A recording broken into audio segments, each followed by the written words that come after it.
Salut la compagnie, c'est Jules Melon et aujourd'hui dans un ciné critique, êtes-vous prêt à voyager vers l'épouvante et l'horreur en ma compagnie alors que Halloween approche dangereusement et que vous l'avez compris, je me fais pas mal de films dans le genre en ce moment.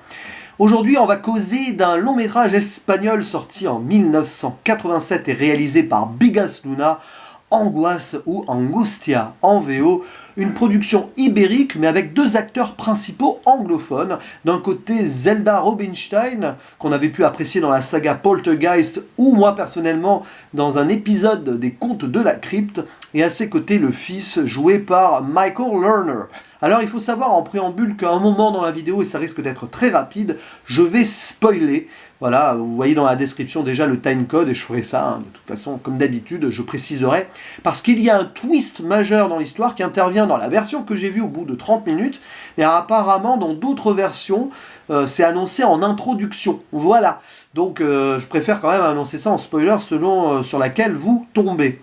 Et deuxième chose, grosse dédicace à l'ami Artopolis qui m'a conseillé cette œuvre, et il a eu raison. D'ailleurs, il a fait un podcast audio qui a été ou qui va être publié sur YouTube en compagnie de Romain Rimbaud, je ne sais pas sur quelle chaîne du coup.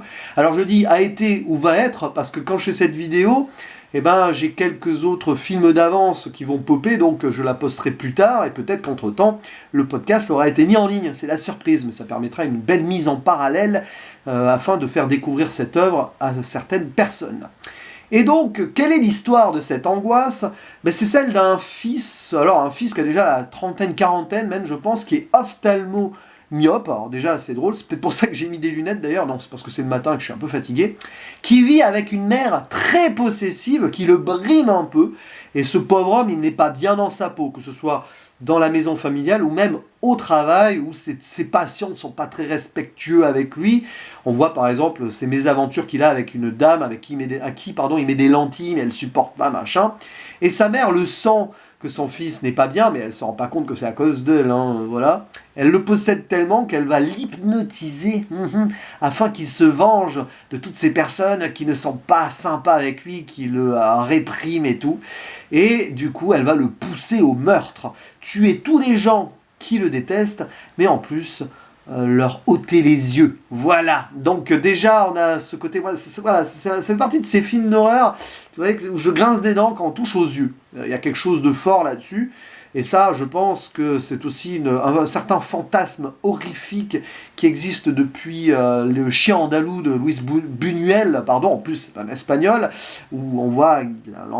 bref, et je pense qu'il y a un petit hommage là-dessus. Donc, nous allons suivre les aventures de ce fils qui va devenir tueur, une sorte de slasher horrifique, où il va tuer des gens et leur arracher les yeux, et à un moment, il va mettre dans un cinéma, là aussi, il y a une véritable mise en abîme, où il va tuer tous les gens qui sont obnubilés par ce qu'ils regardent à l'écran et leur enlever leurs yeux. Et nous, spectateurs, on est là, on se dit en plus il va tuer des gens au cinéma, nous on regarde le film, donc du coup vous avez vraiment une peur qui va au-delà de ce qu'on a d'habitude. Il y a quelque chose donc de fort méta, et en effet ça va se confirmer par le gros plot twist du film.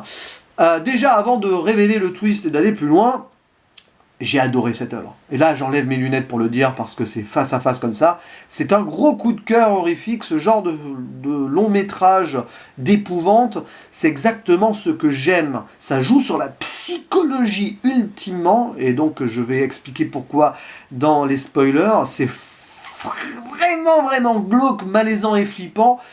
Zelda Rubinstein est extraordinaire, j'en bafouille, dans ce rôle de mère possessive qui est à la fois vengeresse et même presque psychopatho-schizophrène dans son attitude, et le fils qui est en mode pas bien et qui va se venger et tout. Ça rappelle un petit peu, tiens, un film qui est sorti récemment, Joker, la même souffrance d'un homme qui n'existe que par rapport à des artefacts ou par rapport à la haine d'une société qu'il a mis de côté, et en plus ici brimé par une mère. Alors dans Joker c'est moins évident, mais il est quand même brimé par sa mère d'une certaine manière. Voilà. Et là, limite, on a...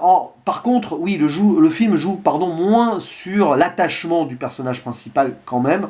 Et puis il y a toutes ces métaphores dans cette maison maternelle totalement flippante. Oui, alors j'ai parlé des Contes de la Crypte, puisque l'actrice principale a joué dans un dans un petit épisode, de cette série, où du coup elle vivait dans une maison un peu étrange avec sa fille qui était enfermée et tout. Bah, je pense que cet épisode est un hommage à ce film aussi. Quand vous voyez la maison maternelle avec des escargots dans un bocal, des oiseaux dans une cage, des trucs qui sont enfermés, quoi. Le fils est comparé à cet escargot dans sa coquille et tout. Il y a plein de symbolisme là-dedans, c'est assez fou. Et c'est super bien travaillé avec des plans très flippants, donc dans toute la première partie du métrage, dans cette maison. Voilà. Et donc, à un moment, il se passe quelque chose. Et c'est du génie. C'est là que ça fait la différence entre le très bon film d'horreur et le film d'horreur qui risque de devenir culte à mes yeux avec le temps. Et là, spoiler obligatoire, même si certains vont peut-être tomber sur la version où c'est annoncé dès le début, mais spoiler, en fait, on se rend compte quand le tueur va dans un cinéma, bah en fait, avant, on se rend compte qu'il y a des gens qui regardent le film que nous voyons depuis le début du film. Si vous voyez ce que je veux dire. En gros, on voit l'histoire de cette mère et de ce fils, machin, tout ça, et d'un seul coup, pouf, on est dans une salle de cinéma, et le film qu'on voit depuis le début est regardé par d'autres gens. Donc nous, en fait, ce qu'on voit, c'est un film dans le film. Et quand je parlais de mise en abîme sur le fait que le tueur vient prendre les yeux des spectateurs et tout, c'est encore plus renforcé par cet effet-là, choisi par Bigas Luna, qui est purement génial. Alors vous allez me dire...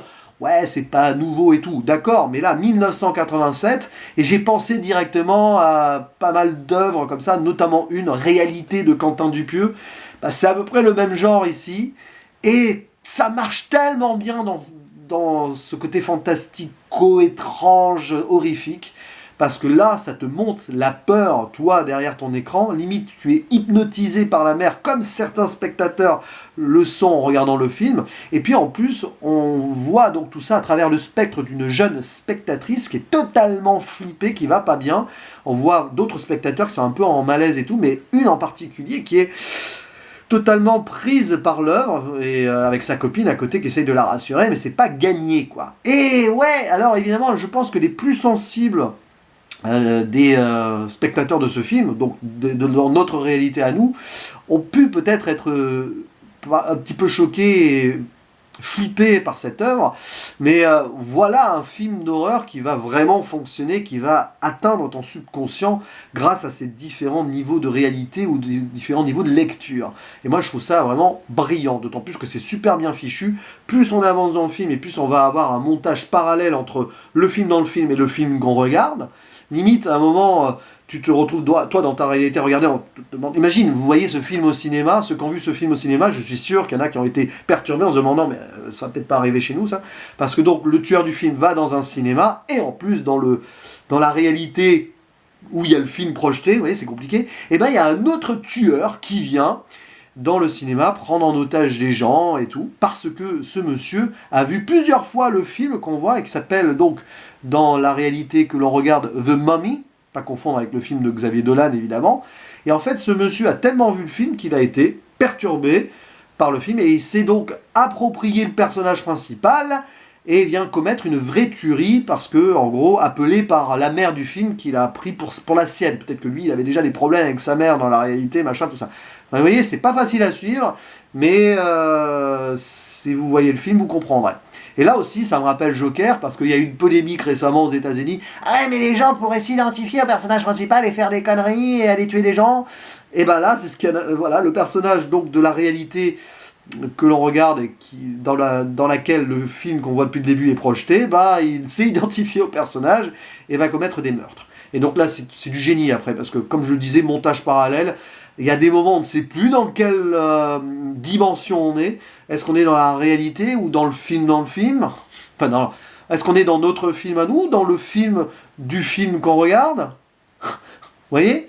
Et c'est tellement bien parce que ça brouille les pistes. Les personnages rentrent dans une folie qui va crescendo, et nous, bah, crescendo, on est là sur notre siège et on s'agrippe, quoi. Avec en filigrane le personnage de la mère qui est toujours là, avec des échos où elle appelle son fils, reviens et tout, machin, pense à la spirale, voilà, je sais pas pourquoi je prends cette voix, mais c'est à peu près la voix qu'elle a dans la VF, oui, je l'ai vu en VF, pas grave, hein. On fait ce qu'on peut des fois. Et c'est juste magnifique, quoi. Enfin, magnifique, c'est peut-être pas le mot, mais c'est super flippant. Puis alors, toutes les symboliques qu'on peut trouver là-dedans, mais bon, là, pour le coup, moi, en impro ciné-critique, je vais pas rentrer dans les détails ultimes, et j'imagine que dans le podcast d'Artopolis et Romain Rimbaud, ça va aller dans les détails là-dessus, mais ce qui est certain, c'est que voilà, on peut y trouver plein de références. Je parlais du Chien andalou, évidemment, et puis après, il y a d'autres films qui ont été, évidemment, inspirés par cette œuvre-là.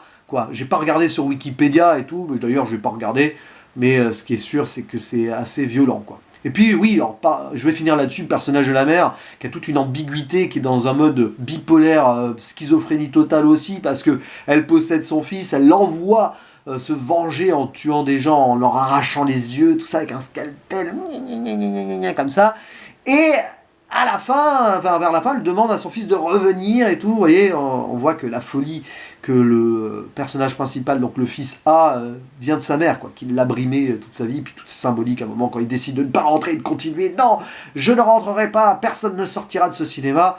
Elle brise le bocal où il y a les escargots, libération ultime, les oiseaux s'évadent de la cage, et incroyable à la fin. Je parlerai de la fin quand même, parce que je suis en mode spoiler. Un moment dans le cinéma, donc... où le film est projeté, à la sortie on voit des oiseaux s'envoler, les oiseaux qui se sont échappés du film, ça donne un peu cette impression-là.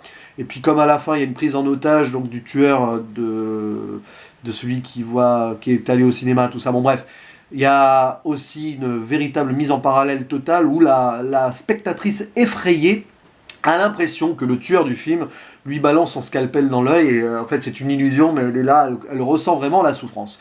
Et puis au-delà de tout ça, la toute fin brise totalement la réalité, puisque le tueur du film vient dans l'hôpital s'en prendre à la spectatrice effrayée, après avoir tué son ami qui a essayé de la rassurer pendant tout le métrage. Donc oui, à la fin, le film qu'elles ont vu, et que les autres spectateurs ont vu, s'est échappé dans la réalité, les oiseaux, mais aussi le tueur, le fils, qui vient donc s'en prendre à ces spectateurs qui l'ont regardé et méprisé pendant le visionnage. Donc c'est pour ça qu'il vient aussi s'attaquer à ces dames-là. Eh oui, et forcément, puisqu'il a été méprisé au-delà même de sa propre réalité. Donc il vient dans l'autre dimension se venger. Ouais, on peut penser à Last Action Hero aussi.